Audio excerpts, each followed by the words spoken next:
गरीबों के लिए बनी जन औषधि योजना, लेकिन दुर्ग जिला अस्पताल में यह योजना अब विवाद और सवालों में घिर गई है। जन औषधि दुकान या पिछले कई दिनों से बंद है, आखिर वजह क्या है?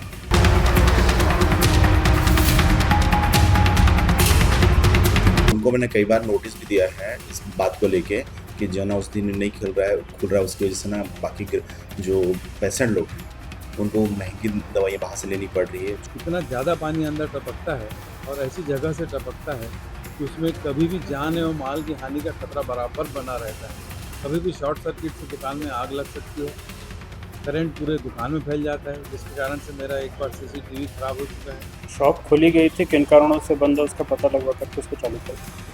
दुर्ग के जिला सहकारी अस्पताल में जन औषधि केंद्र गरीब और जरूरतमंद मरीजों के लिए राहत की जगह थी, लेकिन अब यहाँ ताला लटका है। दुकान संचालक का कहना है कि भवन की हालत इतनी खराब है कि बारिश में छत से पानी टपकता है, दवाएं भीगने का खतरा रहता है, इसलिए दुकान बंद करनी पड़ी। संचालक ने इस मामले में कलेक्ट्रेट में ज्ञापन भी सौंपा, लेकिन अस्पताल प्रशासन की कहानी कुछ और है। मुख्य चिकित्सा एवं स्वास्थ्य अधिकारी का कहना है कि भवन की मरम्मत 2 बार करवाई जा चुकी है और जन औषधि केंद्र की नियमित मॉनिटरिंग भी की जाती है। उनके मुताबिक अनुबंध अभी भी जारी है और संचालक को नोटिस जारी कर जवाब मांगा गया है। ईश्वर साहू, आप देख रहे हैं बीटी न्यूज़। इस वक्त हम दुर्ग की जिला हॉस्पिटल में हैं और जिला हॉस्पिटल में आने का कारण मैं आपको बता दूं, ये आप देख सकते हैं विजुअल में जन औषधि केंद्र है जो 10 महीने पहले लीज में दिया गया था और 10 महीने में कुछ समय दुकान तो खुली, उसके बाद लगातार जो है दुकान बंद पड़ी हुई है। इसका कारण भी हमने जानने की कोशिश किया। उससे पहले भी मैं दिखा देता हूँ कि यहाँ पे जो है मेन डोर है जन औषधि केंद्र का, यहाँ पे आप देख सकते हैं कि ताला लगा हुआ है और ये ताला लगने का मैं कारण भी बता देता हूँ। हमने जो है सीए से बात की, लेकिन उनका कहना था कि ये रिपेयरिंग करना था। मैं विजुअल में दिखाना चाहूँगा आपको। यहाँ पे टीन का शेड लगा हुआ है, इस टीन के शेड में जो है पानी लीकेज हो रहा था। इस कारण से जो है दुकान संचालन का दुकानदार से भी हमने बात किया। उनका कहना है कि यहाँ पे बारिश के समय में जो है पानी गिरता है, इस कारण से जो है दुकान खोलने में परेशानी होती है और हमारा जो दवाइयाँ जो है क्वांटिटी में रखी होती है, इस कारण से दुकान खोलने में असमर्थ हो जाते हैं। और सीएस सर से भी हमने बात किया, उनका कहना था कि यहाँ पे 2 बार रिपेयरिंग कराया जा चुका है, रिपेयरिंग कराने के बाद भी जो है शॉप नहीं खोली जा रही है। हमने इस मामले में कलेक्टर साहब से भी बात की, साफ तौर पर कहा है कि जाँच का विषय है और जाँच करके जो है इसमें उचित कार्रवाई की जाएगी। अब ये देखना होगा कि औषधि का जो केंद्र है वो कब तक खुलता है और यहाँ के मरीजों को कब राहत मिल पाएगी।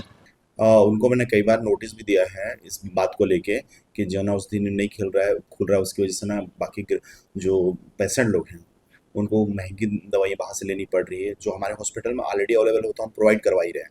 तो उसके बाद जो गवर्नमेंट के द्वारा बनाई गई थी कि जन औषधि केंद्र से जो मिनिमम दर पे उनको दवाइयाँ उपलब्ध कराई जानी थी, और बारिश हो रहा है उसका बहाना बनाकर उन्होंने अभी तक बंद रखा हुआ है और इसके लिए उचित कार्रवाई की जा रही है। और उनका जो साल भर की निविदा थी, साल भर की निविदा अक्टूबर में समाप्त हो चुकी है।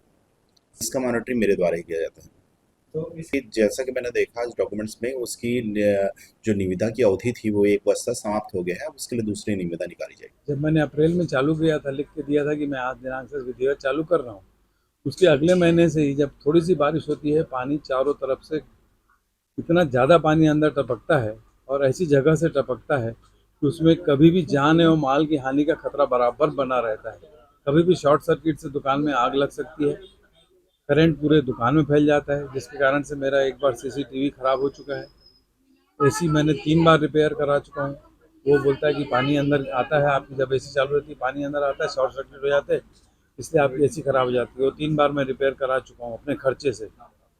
इसकी सूचना मैंने बराबर सिविल सर्जन को, सीएमएचओ को और माननीय कलेक्टर महोदय को हर बार दिया हूँ। मैंने 5वें महीने में पत्र लिखा, 6वें महीने में पत्र लिखा, 7वें महीने में पत्र लिखा, 8वें महीने में पत्र लिखा, 9वें महीने में पत्र लिखा, फिर 10वें महीने में भी पत्र लिखा हूँ।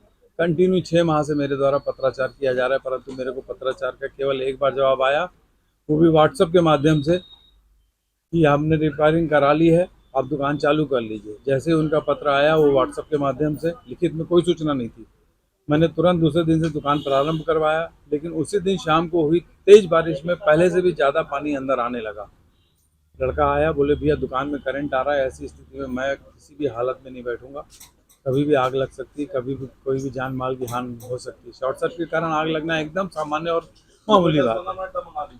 उस दिन की मैं सारी सूचना वीडियो बना करके समय एवं तारीख के साथ माननीय श्री सिविल सर्जन महोदय, CMHO महोदय को दी और उसका एक पत्र मैंने उनको लिख करके उसकी एक कॉपी कलेक्टर महोदय को भी दी, लेकिन आज तक उस समस्या का निराकरण नहीं किया गया है। बार बार मेरे द्वारा मौखिक रूप से माननीय सिविल सर्जन को महोदय को बोला गया है। मैं 71,100 रुपये महीने का किराया दे रहा हूँ, कम से कम मेरा इतना तो राइट बनता है भैया कि मेरे को जगह, सुरक्षित जगह मिले। निस्तारी की व्यवस्था नहीं है मेरे पास, रात को मेरे को कहीं जाना पड़े, कहाँ जाऊँ? निस्तारी की, न पानी की व्यवस्था, न लेटरिन की व्यवस्था, न वॉशरूम की व्यवस्था, कुछ नहीं।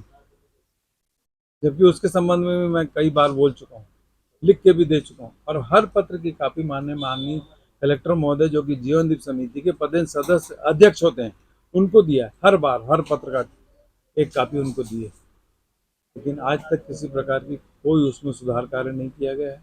क्या वाकई भवन की हालत इतनी खराब है या फिर केंद्र बंद करने के पीछे कोई और वजह छिपी है? एक और संचालक सुरक्षा और सीलन की बात कर रहे हैं तो दूसरी ओर प्रशासन कह रहा है मरम्मत, मॉनिटरिंग और अनुशासन की बात। शॉप खोली गई थी, किन कारणों से बंद है उसका पता लगवा करके उसको चालू कर दिया। सर, शॉप का जो ऑनर है उनका बोलना है कि वहाँ पे जो है पानी जो है बारिश में गिरता है, उस कारण से शॉप नहीं खोल पा रहे हैं और ये रिपेयरिंग भी नहीं किया जा रहा है। इसमें क्या? अगर ऐसी बात है तो रिपेयरिंग करवा देंगे। सर, CS सर का बोलना था कि उसमें 2 बार रिपेयरिंग करके दे दी है, उसके बावजूद भी शॉप नहीं। मौके पर जांच कर लेंगे रिपेयरिंग हुआ है कि नहीं। अब तो बारिश का सीजन भी चला गया, तो सर अनियमितता अगर पाई जाती है तो उसमें किस तरीके से कार्रवाई की जाए? अगर जानबूझ करके नहीं खोला जा रहा है तो फिर निरस्त किया जाए। सर, जनता जानना चाहती है कि वहाँ पे जो है सस्ते में अवेलेबल नहीं हो पाती है दवाइयाँ, उसके लिए बाहर जाना पड़ता है, तो उसमें जनता को क्या देना चाहिए? शॉप ओपन हो जाएगी तो दवाइयाँ भी अवेलेबल होगी। कलेक्टर ने अब इस पूरे मामले की जांच का जिम्मा अपने हाथों में ले लिया है। अब देखना ये होगा कि जन औषधि योजना की सस्ती दवाएं फिर से मरीजों तक पहुंचेगी या कागजी जांचों में ही अटकी रहेगी।